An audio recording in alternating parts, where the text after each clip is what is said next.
All right, welcome back to the channel, guys. So it's that time again. So for this matchup, I am back here with the 2020 BMW M340i. Now, last time you guys saw him on the channel is when he ran up against a C7006.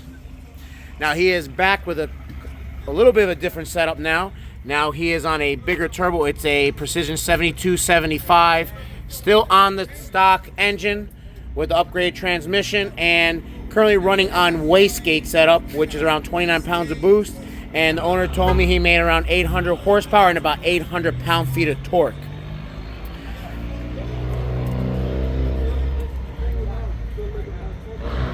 It is a rear-wheel drive car, and he's been running up against a 2022 Porsche 911 Turbo S. Now, you guys seen this car several times already. This one is pretty much close to full bolt-ons, running on MS109 and Meth Injection, and making close to 800 horsepower to the wheels.